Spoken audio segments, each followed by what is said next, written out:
Hey, what's up? This is Ill Tal Music. It's been a minute since I posted up a new video. I had a lot of stuff going on outside of this world where I didn't really have too much time and I was kind of busy, but now I'm ready to get back at it. So this video is going to be a little different. It's kind of going to be like one of those VH1 Behind the Music stories, and it's about the time that I almost had a single on the radio with Uncle Luke, Petey Pablo, and Pitbull. Almost.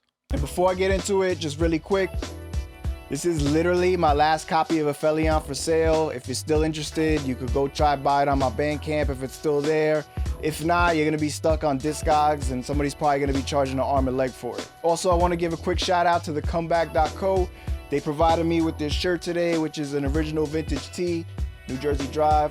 They got all the dope vintage tees. They're out in New Jersey, so that's family. Link is in the description, so make sure you go check them out. So when I finished college in like 2004, I wanted to get a job in the music industry like everybody else.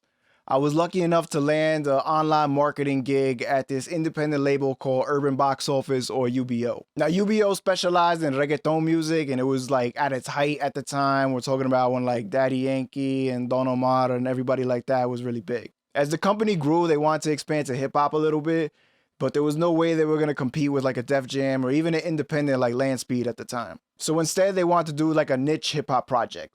So somebody had got in contact with Uncle Luke from 2 Live Crew, and he was putting together an audio book. So the deal went through, and along with the audio book, there was also going to be an album released of new music from Uncle Luke. So the first way I got involved was putting together the sampler for the album, and here it is here. It was a CD only, but this is actually my first credit on any official release. So after they had the album put together, they had to pick which single that they were going to bring to radio to promote it. So everybody kind of agreed that it should be the song with Petey Pablo and Pitbull. So at the time, Pitbull was not the big international superstar he is now, doing songs with Jennifer Lopez and all these pop songs. He was still kind of known as a rapper, but he did have some big dance singles already by then. So most of the songs on that album were recorded in the previous 2 years.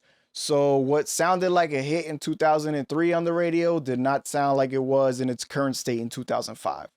So the marketing team basically decided that they were going to remix the single. So there was a DJ who worked there who was an A&R. His name's DJ Hostile. Shout out to DJ Hostile if you're watching. And they put him in charge of going out and, you know, contacting all these other DJs and producers and getting them to submit remixes for this song. So I used to sit across from him in the office, and I was like, yo, can I get the acapella for the song? Like, I want to try to do a remix. And he's like, yeah, sure. Here's the acapella, you know, go put together a remix and, you know, have it done by this date, and there's going to be a listening session, and we're going to pick the best one. So that day I went home, took the acapella, and I started working on the remix. I actually did 2 versions. One was like a snap version because Laffy Taffy was really big at the time, but it sounded like trash, so we're going to just ignore that. The other version was kind of like a house-influenced hip-hop beat, and that's because, like I said, I think Pitbull had like a big single that kind of sounded like that already. It might have been the Mentirosa one, but that's where the influence came from. All right, so fast forward like maybe a week or two, and I submit my remix to DJ Hostile, and he hears it, and he's like, yo, like, this is really dope. Like, I'm going to put this in with the other ones.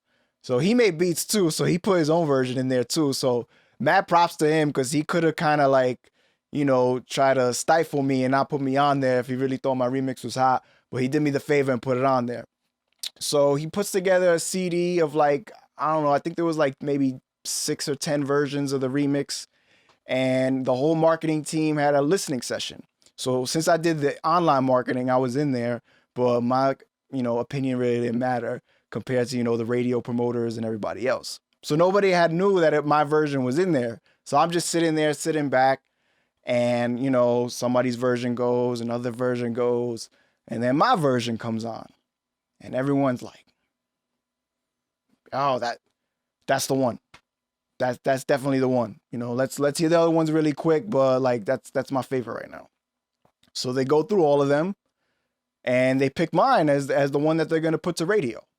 So my, you know, 23-year-old self is going like crazy inside. I'm like, wow, I'm going to be on the radio with Pitbull and Petey Pablo and Uncle Luke. Like, this is crazy. So at the end, you know, DJ Hostile is like, oh, that's his remix.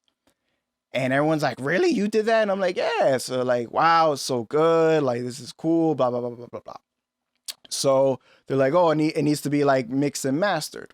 So DJ Hostile volunteered to mix it for me. So I went to his crib, because at the time I had Pro Tools, but I don't even think I had any plugins or anything to master like that. And I wasn't like great at mixing at the time anyway. So he mixed the single down, and that was it. I thought, I'm going to have my first song on the radio. This is going to be crazy. You know, who knows? Maybe my production career is going to go through the roof now, and everybody's going to want these singles. You know, all the things that go through your head. So like the following day, they send the single to Uncle Luke, because obviously he has to approve his own remix, right?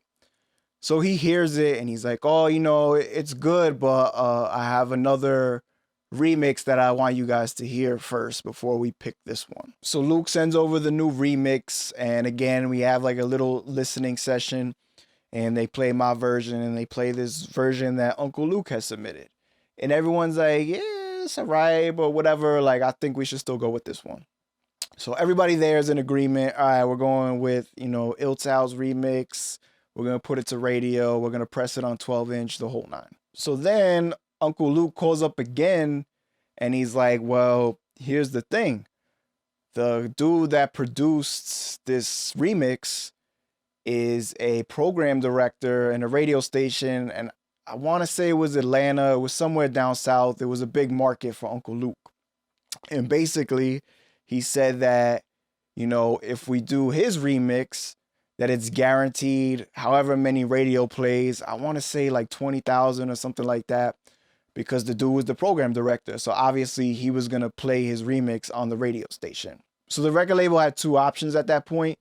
They could play it safe and go with the Uncle Luke remix, where they were guaranteed to get radio spins and maybe it would chart on Billboard, and that way it would kind of like spread out through other regions.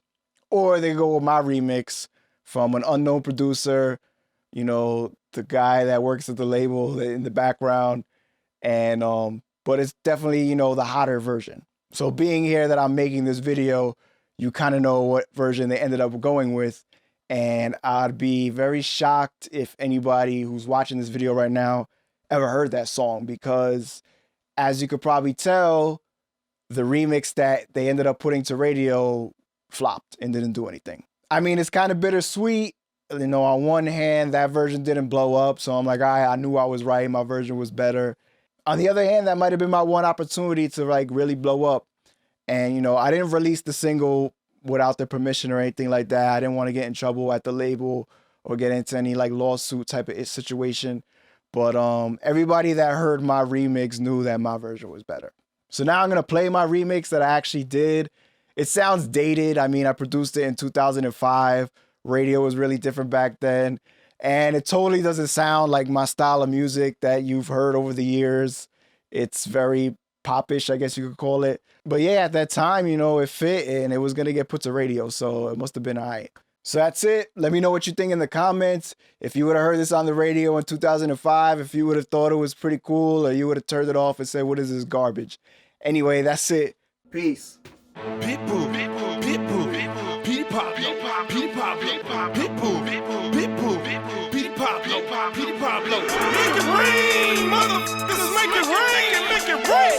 Here we go. Holla at your homeboy. Where they at? Where they at? Where they at? Holla at your homeboy. Carolina, Mississippi, I said. Holla at your homeboy. Where they at? Where they at? I said. Holla at your homeboy. Where they at? Where they at? I said.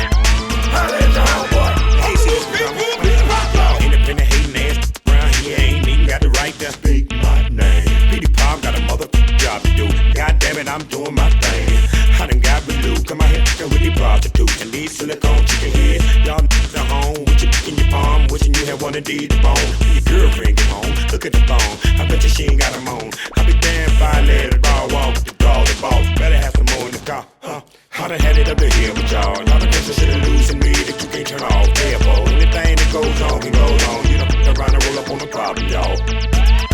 Holla at your homeboy. Where they at? Where they at? I said. Holla at your homeboy. Carolina, Mississippi, I said. Holla at your homeboy. Where they at? Where they at? I said. Holla at your homeboy. Pitbull, Petey Pablo. This for the bottom. Petey, Pitbull, and Luke, this a problem. Holla at your homeboy. Ain't nobody ripping this it chopping like me, throw the clip and it popping like me. Y'all on that bullshit. When it comes to that weight, to these boys still throw that dig and move something. I was in the Luke School of Hard Knocks instead of running from cops, swallowing rocks. Now I'm doing my thing, thinking me no more, it's screwing my name. This game ain't ready for what Miami's about to bring. Bitch like them boys up the road when they free, dog, I'm off the chain. All my blood, all my sweat, all my tears, all the work I put in, dog, it's off the day. I give credit where credit is due. Luke and Pete got something in common. What's that? That we're both still too loud without a crew. Luke, holla at your homeboy. Holla at your homeboy. Where they at? Where they at? Where they at? Holla at your homeboy. Carolina, Mississippi, I said. Holla at your homeboy. Where they at? Where they at? Where they at? Holla at your homeboy.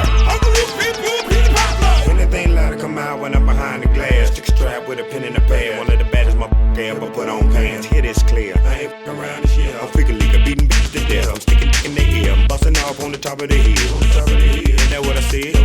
Okay then, that's what it is.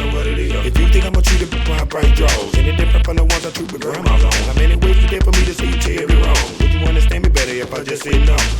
What another motherfucker told y'all. That's a typical talk when it hard. They just wanna look coochie, my mama, that's all. It's like 4 down 2 yards. They gon' boy. Holla at your homeboy. Where they at? Where they at? Where they at? Holla at your homeboy. Carolina, Mississippi, I said.